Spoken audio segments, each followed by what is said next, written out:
they've been doing to the people of Libya. It's really, really terrible. I'm Fred Vitale. On behalf of the Green Party of Michigan, I want to welcome Cynthia McKinney, our candidate in 2008.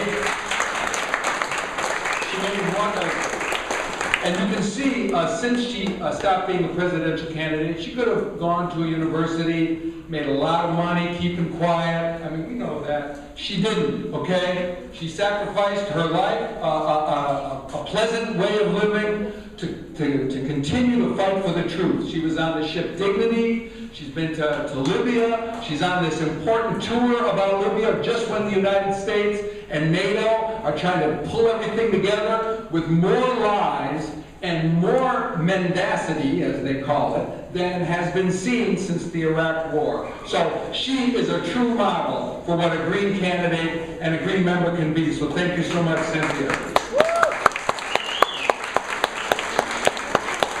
I'm going to give you a little bit of juicy gossip about the Green Party, something that happened recently. The Green Party of Michigan passed a motion early in July saying, hey, National Green Party, let's take a stand against these bombings in Libya. Just straight up. So that went to the national list, but there was disagreements on the national list because our motion mentioned Colonel Gaddafi. Didn't say that they supported him, simply mentioned Colonel Gaddafi. The motion was defeated. Nope. That's what happens.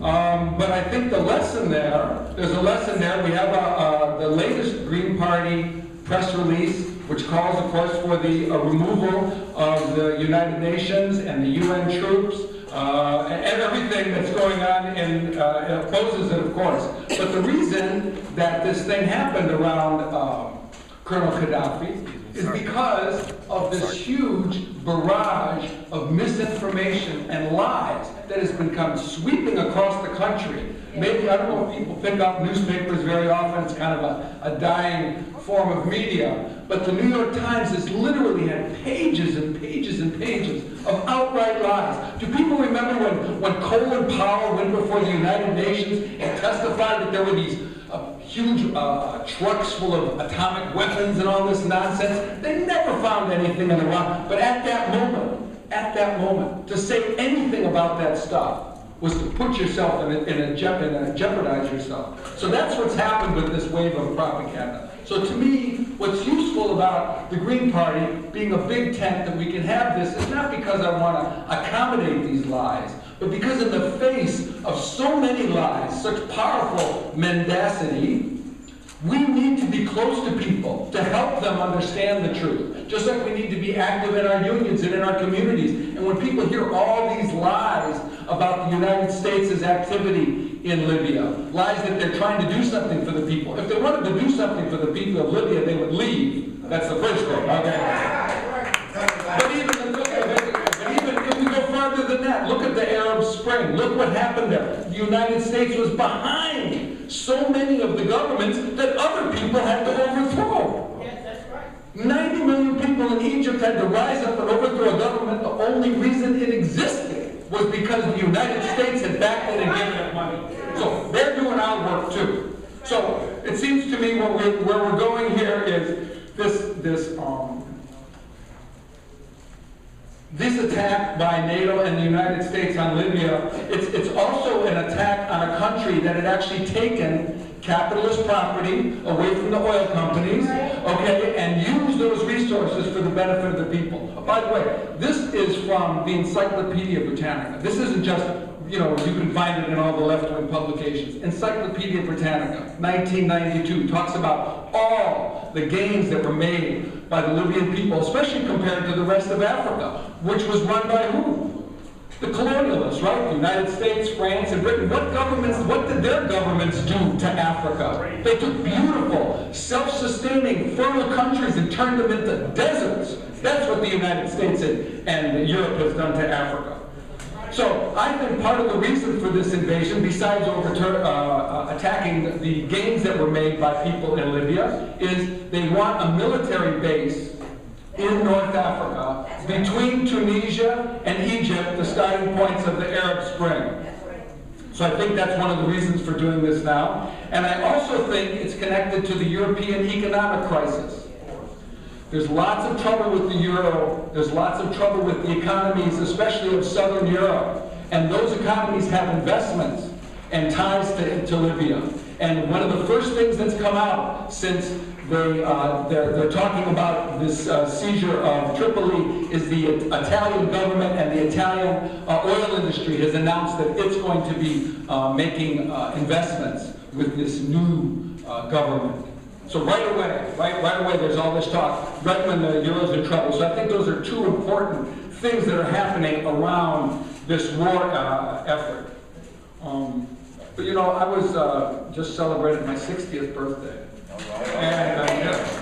And ever since I drew breath on this planet, this country has been killing people in other countries that have not posed any threat to us.